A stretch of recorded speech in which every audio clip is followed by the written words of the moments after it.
Paranormal Adventures proudly presents the Supernatural Roundtable, a journey into the shadows of the unknown, where myths and legends blur with reality. Join your hosts, Sean, Craig, and Richard, as they explore the unexplained, diving deep into the chilling mysteries of the supernatural.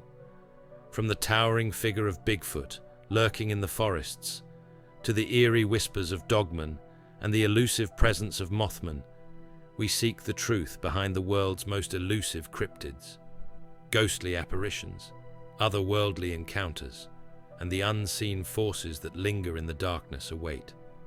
Together, we'll explore UFOs, government cover-ups, and the forgotten history buried beneath decades of secrecy. What are the origins of these mysteries? What are the consequences of their existence? And more importantly, what do they mean for us? Prepare yourself to venture beyond the veil of reality. Turn down the lights, listen closely, and step into the unknown, because the supernatural world is closer than you think. This is the Supernatural Roundtable. All right, so here we are again with the roundtable. I think, Craig, you got a pretty good topic for us this week. What we've been doing is kind of taking turns on picking topics. Like 1 week I'll pick a topic, 1 week Craig will, 1 week Richard will. So this is Craig's week for the topic, and I think it's going to be pretty interesting. It's the Alaskan Triangle. So I'm going to let you take off with it, Craig, and see where this trip takes us. Well, the Alaska Triangle, it's a pretty big area, and of course, Alaska, it's the last frontier. It's America's 49th state, and it's twice the size of Texas, and hosts 17 of the U.S. 20 highest peaks. And it's a home to over 100,000 glaciers. It is also home to a stretch of wilderness where more than 16,000 people have vanished without a trace. And then on top of it all, you have the cryptids, you have the planes vanishing, and you have the story about Port Locke or Port Chatham, however you want to call it. It's just a real interesting story. We can start talking about Port Locke if y'all would like. Port Locke, it was actually discovered, believe it or not, by a British Royal Navy captain named Nathaniel Portlock. And that was founded in 1786. And he's the one that praised the site. And then later on, the actual community and town of Port Locke was made in the early 1900s. It's an interesting story about it, because a lot of people think that a Bigfoot of some sort ran them off. I believe his name was Nanitok. I think so. Something along those lines. Yeah, I believe that's how you pronounce it. There was a lot of happenings going on back then. There was, you had hunters would go out. They go out in groups, and none would return. So, there was a lot to it. And I even read one story was about a logger that went out. His name, I think it was, Andrew Kamluck. He was one of the first ones that actually got, you might as well say, put on an obituary. He went out logging in 1931, and they found him dead from a blow to the head, and they think that the logging equipment was used as the weapon. Um, and then around the same time, a gold miner, they didn't have a name for him apparently, but he died or disappeared and didn't have a trace. So I mean, you've got a lot of stuff happening in this area. On Oh, that, go ahead. I was just gonna say on that Port Lock area, there is a kind of a documentary where there it's a show that it only has one season, but there's a group of guys that went to the Port Lock area where the village and stuff was and stayed in the village and to see if they could re-inhabit the area, but there was a creature. There's a lot of stuff that happened, like the creature was causing a lot of havoc with them being there. Yes, So I know what you're talking about. I think it's called the uh, Alaskan Killer Bigfoot. I'm not positive on the title, but that is. Oh, and I was going to tell you one other thing. I did my own little research on the triangle itself, and the disappearances since the 1970s is actually higher than 16,000. It's about 20,000 people have disappeared since 1970, and that stretched from between Anchorage to Juneau to Barrow, which I cannot even pronounce Barrow's new name. and the way I take it is that it's higher than the national average of the lower states. Am I right? Way higher. I think it's 10 in every 100,000 Alaskans will go missing every year, which And that's is. crazy because Alaska is one of the least populated states too. And we're not talking about just, unskilled outdoorsmen either, so. And there was one very famous disappearance. Congressman Hale Boggs disappeared in 1972. His plane went down or disappeared in the triangle, and despite a massive search, they could never find him. Yeah, they searched 39 days with no trace. But anyway, getting back to the Portlock thing, yeah, they would find body parts in the lagoon because it was a cannery village, if I recall right. All my information on it, and they would start finding body parts down in the lagoon, and yeah, it scared the townsfolk. I think the last townsfolk to leave was the postmaster in the 1950s, and he was the last one there. You are correct. Yeah, I'm just pulling that all from memory. I don't have that written down. And one kind of interesting thing about it, that wasn't the 1950s wasn't the first time it was abandoned. It was actually abandoned in 1905. They abandoned it because there was something in the woods. And it stayed abandoned for about a year during 1905, and then they come back and started it up again a year later. Yeah. On that show, it's been a little while since I've watched it, but I did watch that show, and the elders of the community, they're the descendants of the people that left there. One of the elders of that group told the guys when they went, said, "You can go, but do not go into the woods. That is his territory. Right. The woods are off limits. If you go there, you will die." Yeah.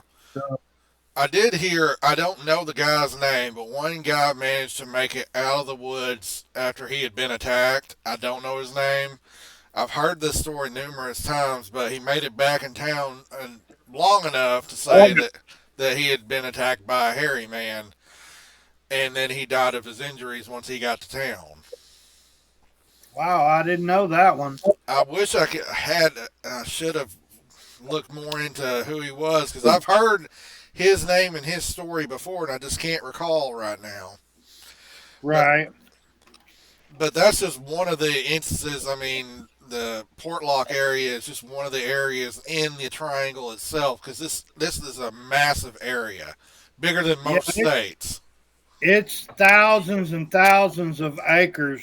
I mean, person could get lost there very easily. Thousands of miles, actually. Yeah, yeah. You could fit most of the states down here in the lower 48 inside the triangle itself without ever, you know, running out of room. Hold on. In There's the triangle. 1990, there was a little story, and I found this pretty interesting. There was a 70-year-old native who was suffering from a heart attack, and the paramedics was called, and the paramedic said the old man sat up suddenly, grabbed the medic, and he said, "Did it bother you? Did you see it?" And that was one of his last words. That is really weird. Yes. But, okay, so we got a lot of Bigfoot reports that come out of the Alaska Triangle. There's a lot. I mean, I didn't realize how many Bigfoot reports were in Alaska until I started listening to this other guy that his channel's called Subarctic Alaskan Sasquatch, and he has so many stories, and none of them are good. And it's just, you don't get those stories down here. You don't get any of that info down here. No one reports it, you know? Imagine how, like I was saying a while ago, the Alaska being the size it is, the population is really small compared to other states. Imagine if the population was more densely populated, how much more sightings there would be. Mm-hmm. This is just coming from a small group of people. There's so many more sightings that could happen if there's a larger population. Yeah, and it ain't just Bigfoot sightings. We have another cryptid, also known as the Otter Man. Gosh, I just had its name pulled up. But it is said to be a shape-shifting otter man that will carry people off too. And I believe that's a Tlingit story. The Kushtaka. Describes a man-like creature that steal, kill, and eat people, which it could possibly be a Bigfoot, but it could be something else. That in itself is creepy. It could be a misinterpretation. A lot of people, get a lot of things mixed up with, Bigfoot and stuff, or they exaggerate the story. What'd you say, Sean? Isn't it have a tail? It's supposed to have a tail, ain't it? I think it does. It looks very much like an otter, but I mean, I ain't gonna judge people for what they think. So,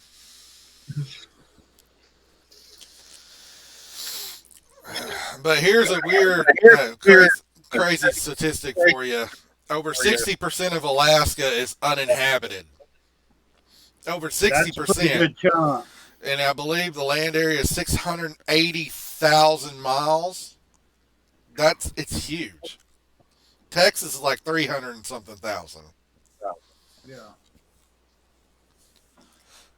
So it's just that's terrible, and so much happens there. I don't know if you know this one about the military aircraft that disappeared. 1950. Yeah, 1950. It was a C-54 Skymaster plane, had an 8-man crew and 36 passengers, and it completely disappeared. Mm-hmm. I mean, that's a pretty nice sized plane. Decent, yeah. And for it to just disappear, no evidence of passengers or debris or anything. But a lot of planes disappear in the Alaskan Triangle and are never seen again. Yeah, but them were, that was one of the major ones, I thought was pretty, you know, crucial to the story, I guess you might say, because, it was actually a military aircraft. Well, it's just like as I said, that congressman that disappeared in '72. That was a major one too. Yes, it was. Yeah, just and there's legends of villages that native villages. I don't have any like full-on written accounts, but there's been reports of entire native villages that just disappear overnight with food and supplies left behind. That's stories, so I can't confirm, but it's Right, right. rare that you hear that.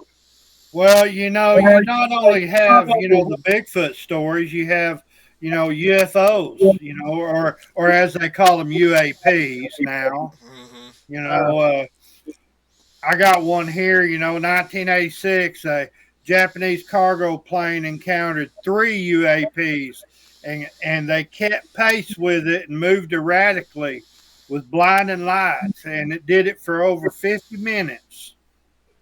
Yeah, Yeah, that's why I asked you a while ago was I was waiting till we got into some of the UFO stuff.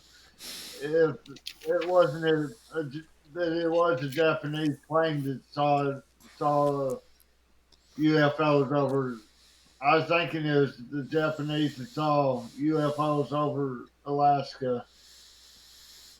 yeah. It was 1986 Japan Airlines flight 1628. Uh, three large glowing objects. The largest object was as big as two aircraft carriers and emitted heat so intense the captain could feel it in the cockpit. Boy, that's something. Radar did confirm, U.S. radar confirmed that there was something in the skies with them. The U.S. military did try to suppress the report, but FAA later admitted something unexplained had happened. Boy, I mean, that tells you a lot, when the government is trying to hide stuff. Hmm. It's also spooky. Nowadays, a lot of it ain't hidden no more. They're having to come out with it. Um, I don't know if y'all know this story, but this wasn't too long ago, and it was February of 23. Uh, NORAD detected an unusual object floating over northern Alaska. Of course, they thought it was a threat to American airspace, and they sent F-35 fighter jets out to try and see it. And of course, their testimonies, that was all made it more complicated, because some of the pilots said it was a car size craft that was moving through the air without any visible propulsion. Hmm. And other pilots had trouble approaching the object, saying it interfered with their sensors. But then, here's the thing: the following morning, two F-22 fighters went after it and was given the okay to engage, and they shot it down, and it went into the ocean. And of course, they claim they had trouble finding all the pieces of what was left, but we don't know the whole story about that. Now, just this is just me tossing this out there, and it's just a figment of my wild imagination here. You said what? Alaska's 60% of Alaska is uninhabited, Yeah.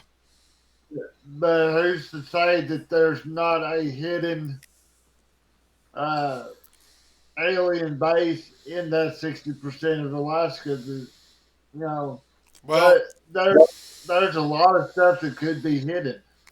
you bring that up, and it's kind of funny. Have you heard of Mount Hayes? Yeah.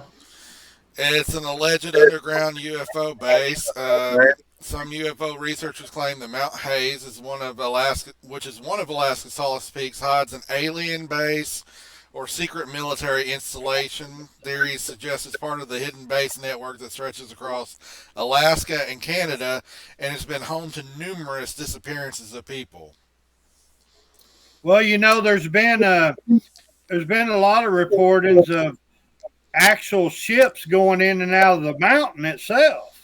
Yeah, I've heard that too. There was one guy that went and looked by himself. He tried to get a group of people to go with him. They didn't go, and then he came up missing. Oh, I seen the lady that was she was in an interview. I can't remember her name. Dadgummit.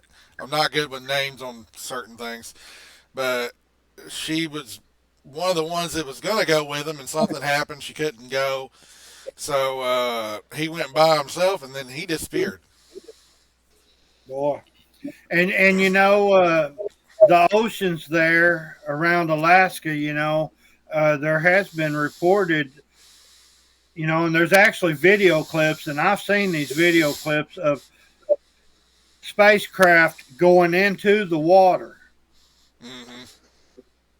Yeah, those are what they aren't those what they call a USO, like unidentified submergible object. I think so. Yes, I think. Yeah. And this has nothing to do with the Alaskan Triangle, but it actually has something to do with another triangle worldwide called the Dragon Triangle. When we were trying to open Japan up for trading in the 1800s, I think early 1800s, one of our commodores, I believe is Perry, seen 3 underwater objects that shot up out of the water and into the sky in the Dragon Triangle. And that was in the early 1800s. Now going back further than that, Columbus saw underwater lights on his journey from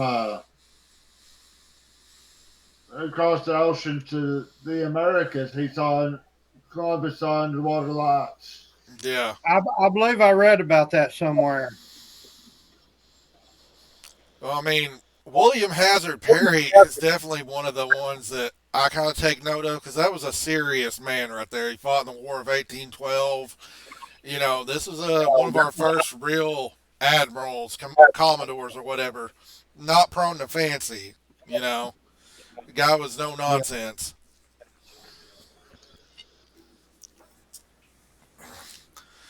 And then I've heard this coming out of Alaska, and it's in the Triangle. People have reported hearing mammoths, like woolly mammoths. Huh, I've not heard that. I've heard that, and more towards the center of Alaska. I mean, Alaska's so big anyway. There's been reported foot tracks, but there's no pictures, sadly. And then people hearing what sounded like elephant trumpeting off in the distance, but they can never get close enough to it. And I don't know if you'd want to anyway. Right. And there's so much about it. Credible people have reported, credible stuff. Say I didn't even know this.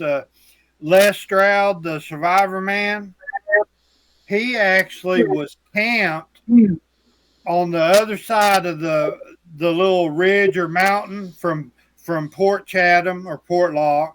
He was camped over there, and he stated, in the video that he heard something that he can't explain. It was like something growling and making these odd growling noises. And he's been out there in the wilderness for years and years, doing all these shows about Survivor Man. And for him to say that, that there was something out there, doing that, it makes you wonder. He said it was something akin to something you'd hear in the jungle, more or less, than something you'd hear in Alaska. He mentioned something about it sound like a big gorilla. Yeah. So Alaska's so big and so unexplored that we don't know what's out there. No, definitely not. And if I feel sorry for anybody that gets lost in there, because that's a brutal place. Hmm. I guarantee that there's places in Alaska that nobody has ever stepped foot on. Oh yeah. And if they have, it's been thousands of years since they have. I guarantee that there's places we don't even know about. Oh yeah, no doubt. And and things are so much bigger there. And when I say bigger, you got all your big old moose, you got your big grizzlies, your big brown bears, and all that. And they say Bigfoot up there is much bigger than the ones found in the lower 48, and they're also more aggressive. Hmm. I think it's There, called polar gigantism because the bigger you are in a colder climate, the more efficient you are at retaining body heat. Right, and now, they tend to have more fur too. You were gonna say something, Sean? Sorry. um, being up there, I'm trying to look it up too. Being up in Alaska, you're not far from you know, the North Pole. You're not that far from, basically the top of the world. Yeah, the Arctic Oh, no Circle. doubt. And there's a Admiral Byrd. I don't know if y'all. This is one of them topics I I kind of want to get into on another episode, but Admiral Byrd. Hey, I was trying to look him up. Uh, he flew over the Arctic Circle and claims that he entered the Hollow Earth, and and that could be said that there's UFOs and stuff like that in there, and that could be an easy place for them to come out of and go into like Alaska and all that area. And I was trying to look him up, and because I mean he was a highly decorated. He was a naval admiral. I mean he flew and stuff, and he did a lot of several trips to Antarctica and trying to reach the South Pole too. But his story is actually pretty interesting. Where that he said he was flying along, and all of a sudden he's near the top near the North Pole, top of the world area, and all of a sudden he's going into this. The scenery basically changes, and he's in. There's some sort of like tractor beam that takes control of his plane and draws him in and everything. And it's all in his diaries and everything, and spaceships down there, and UFOs basically down there, and like Bigfoot like creatures and stuff like that, giants and all that. And I'm like, man, that's pretty wild, and that's not far from Alaska. It wouldn't take much for them to come down there. Well, the Alaska natives have legends of sky people anyway. They've been talking about natives getting taken for hundreds of years by the people from the sky. Well, too, a lot of people believe some of them mountains that are in Alaska are actually buried pyramids. Hmm. I've heard that too. And you we can't say if it's true or not, but I was watching something. Anyway, they in one of the mountains they had found a metal structure, and of course, this is all hearsay, and all that. It's just what I've read. Uh, but they inside this one mountain they found a pyramid, or what they thought was a pyramid, and it was a metal structure, and they said there was an energy coming from it.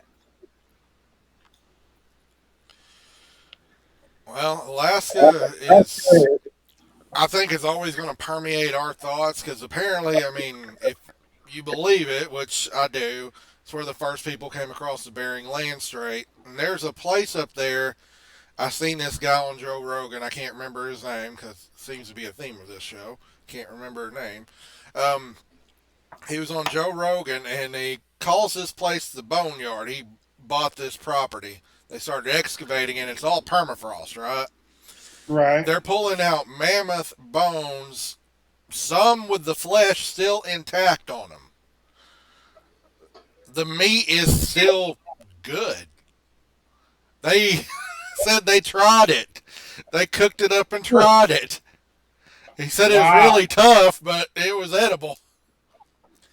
And they're finding all kinds in this just one stretch. I don't know, just this one area, thousands of bones.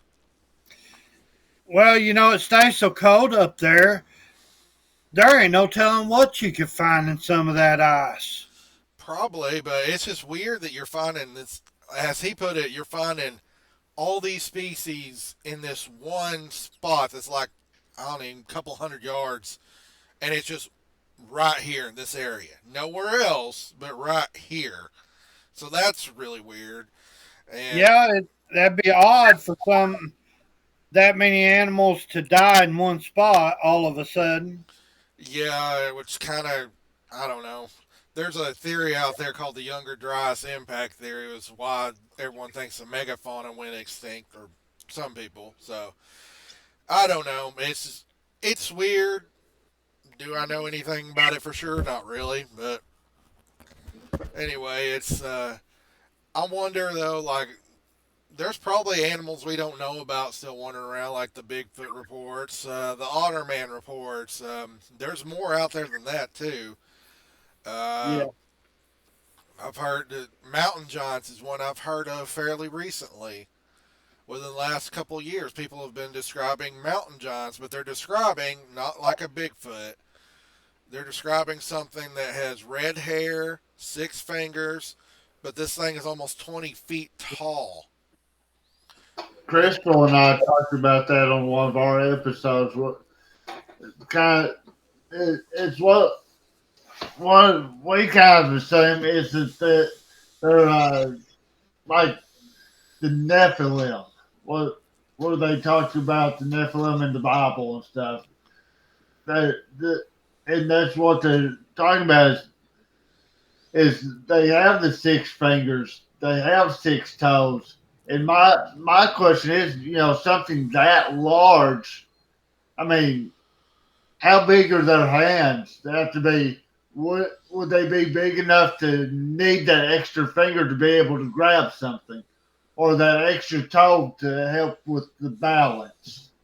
And they're said to have a double row of teeth as well.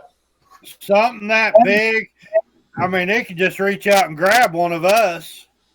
Oh, easy. There was one of the stories that we talked about was I can't remember the tribe, but it was the Lovelock Caves, and the That was one of native, them California tribes. yeah, they're around California, and they claim to have killed a group of giants, and what they managed to chase them into a cave and then barricaded them in a cave with brush and stuff and lit the brush on fire and killed them basically smoking inhalation killed them. Then Yeah, I've heard that story. there's another more recent story of a red haired giant, and it's over around Afghanistan, that area. I think it was in like '02, '03, somewhere in there that they it was a group of American soldiers had gone out on a patrol and they lost radio communication with them. And they sent another group out to search for them. And the guy said they were trying to, or they came across basically all their equipment scattered everywhere and found their bodies and stuff. And this giant came out of a cave, and the giant killed one of them with a spear, and they pretty much blew him away. The the rest of the group blew this giant away basically, and it was said to be one of these red haired giants. And the last that they saw of it was a helicopter coming in, and they strapping it to a helicopter and flying it off. Hmm. And nobody knows what's happened to it since then. Yeah, I've heard that story. So I truly believe there's, they're over in Afghanistan. They're in California. Could they be in Alaska? I have no doubt there could be. Well, I think they are because I was listening to Sasquatch Chronicles, and this guy did not want to come on, but Wes shared his kind of his stories with another guest. And this guy was in Alaska, and he was hunting, and he was in I think open area, real open area, and he seen something climbing a mountain, so he put his spotting scope on it, and I believe this was in '06, '07, maybe. And he described a red-haired giant, about 20 foot tall, climbing this mountain, and said it was not a Bigfoot. You couldn't mistake it for a Bigfoot or anything like that. But the guy didn't want to come on his show. Didn't want to talk about Yeah. it other than just that little tidbit. So, Yeah, I think and all these sightings and stuff that people don't report. You know, I really wish they would come forward because I believe there's way more stories out there that we none of us know.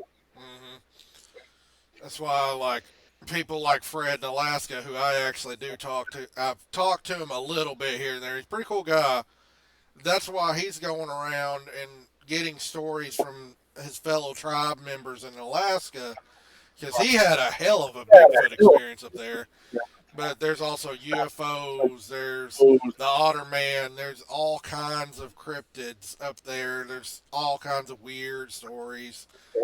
So, and then Alaska is such a place that it ain't just if the cryptids are real, you still got to worry about the elements and the other animals that will get you.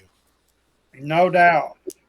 I'm going to throw out a shameless plug right now, real quick, talking about these red haired giants.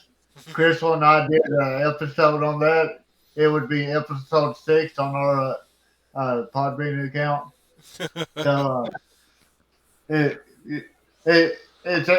so if y'all want to hear anybody listening wants to hear that our take on the red haired giants, it's the episode right before the one we did the interview with Craig on. So anyway, my shameless plug for the moment. Oh, you're good.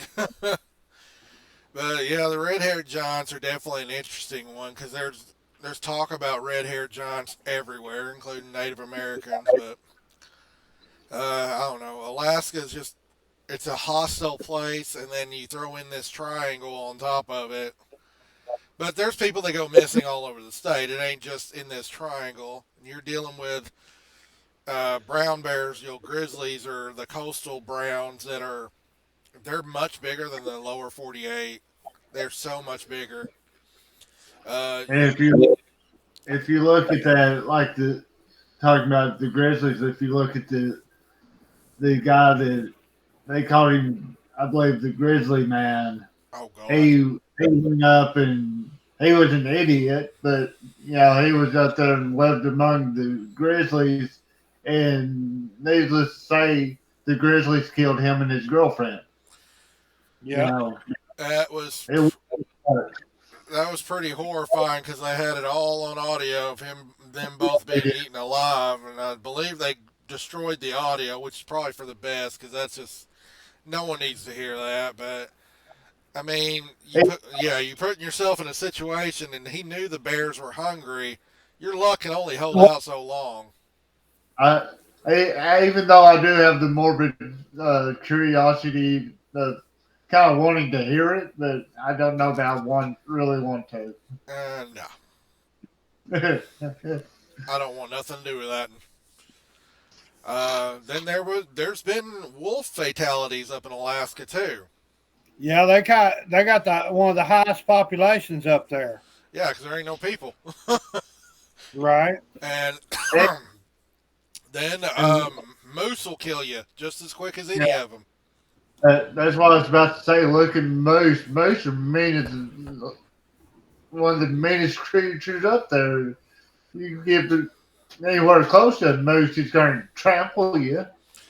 Yeah, I mean, you look at a moose. I mean, what do they get? 1,500, 2,000 pounds. I mean, and they got horns on them too, so it's not good odds. Yeah, and then you've got inclement weather. You've got glaciers. I mean, if you throw out the cryptids, the UFOs, throw all that out, you still got a very hostile environment that will kill you pretty quick if you're not careful. And even the ones that know what they're doing, a lot of them don't come back. They disappear without a trace.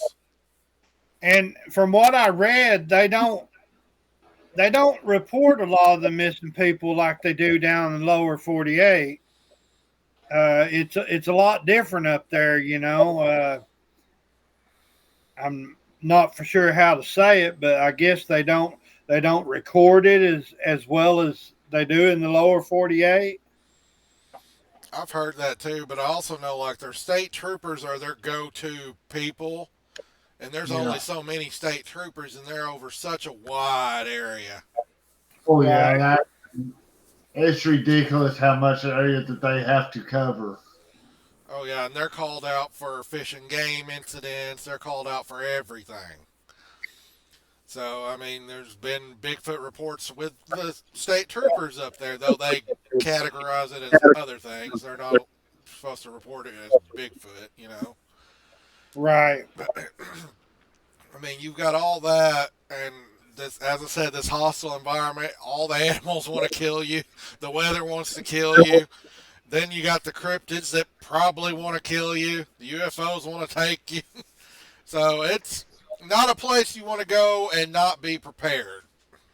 Everything to you, unless it's an alien, they just want to probe you. Yeah, that's about true. Yeah, it's about like playing poker, You ain't got a very good chance half the time. Got to know where to fold them. Yeah. Yeah. So. If it looks like I'm distracted or anything, I'm contributing too, but I'm working on a drawing. Well, guys, this is my pod room / art room, so I have to do something with my hands, or I'm not good at anything. You're good. So. Well, we're running short on time anyway, so y'all want to go ahead and start wrapping it up? Yeah, I guess we can. We still got minutes, dude. Yeah, we got a couple minutes. Let's see. But, I think if it's all right with y'all, since we've kind of touched on it a little bit this evening, I'd like to get into some of Admiral Byrd and his trip to the North Pole and kind of what he went into. Yeah, go for it. Yeah. That that that I'm fascinated with the Hollow Earth. I'm sorry. If I get a chance to go to the Hollow Earth, I'm going. But that's always been kind of a you can ask Krystal. That's always a topic that I'm fascinated with. There's often times I make reference in one of our episodes or something. I'm like, yeah, it came from the Hollow Earth. But anyway, yeah. So I know we cover it a lot of times with. I like making sure people know about the Facebook group with the Paranormal Adventures Facebook page, and of course I like making sure people know about the email address of Paranormal Adventures with the number 2 at Gmail. So that way people can contact us either way. Right. Oh, I got some. I pulled up some info. I managed to find some information on Admiral Byrd. If you want me to read it off. Okay, you can. All right, Admiral Richard E. Byrd is a major figure, both real history and conspiracy theories. Let's see. Highly decorated U.S. Navy officer and explorer, famous for his expeditions into the Arctic and Antarctic between 1920s and 1940s. Some believed he discovered something classified and world changing, leading to deep government conspiracy. Linked to Operation High Jump 1946 to 1947, a secret Antarctic mission. A massive U.S. operation to Antarctica included 4,700 men, 13 ships, and aircraft. Official reason testing military capabilities in cold conditions. The conspiracy theories claim, though, they were really hunting Nazis, searching for hidden world, the Hollow Earth theory, or even battling UFOs. Byrd allegedly spoke about enemy aircraft that could fly from pole to pole at incredible speeds. There is a rumored diary from Byrd's 1947 flight supposedly described the secret land inside the Earth, inhabited by advanced beings. Byrd's plane was taken over by a UFO and flown into a lush, hidden land inside the Earth. Met beings that warned humanity about nuclear weapons. After returning, he was silenced by the U.S. government. There's no official proof that this diary exists, but it has fueled Hollow Earth and Inner Earth UFO theories for decades.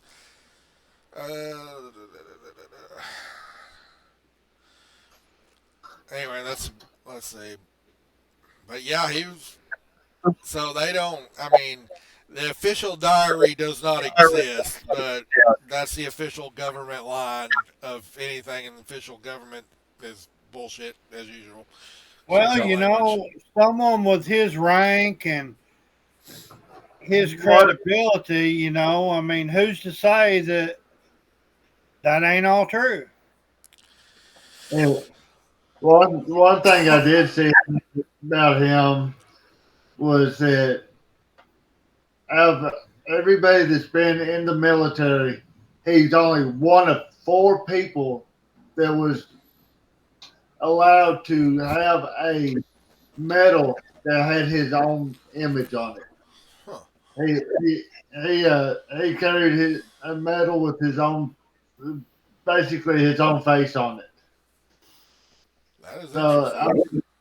I mean, he was pretty high ranked and he was pretty notable for what he did. Not just for what he allegedly found, but also as an explorer, because going into the Arctic and Antarctic is not easy. Yeah. And I mean, Uh, you know, my son actually has a first edition book about like one of his expeditions to the Arctic. I want to borrow it from him, but it's a first edition book and it's old and it's kind of, I don't want to mess it up. Might have to find you a copy of it. Yeah. But we might have to do a full-on podcast on our dear Admiral Byrd. He sounds interesting. He does. So, sometime down in the future, I've been teaching Craig a little bit about David Huggins and his alien girlfriend Crescent. That's another good episode that I one day want to do on. So if you get a chance, look up David Huggins and look for his pictures. We'll have to do It's that. pretty. Anyway, guys, I think we got like 5 minutes left, 4 minutes. So if you want to head us out there.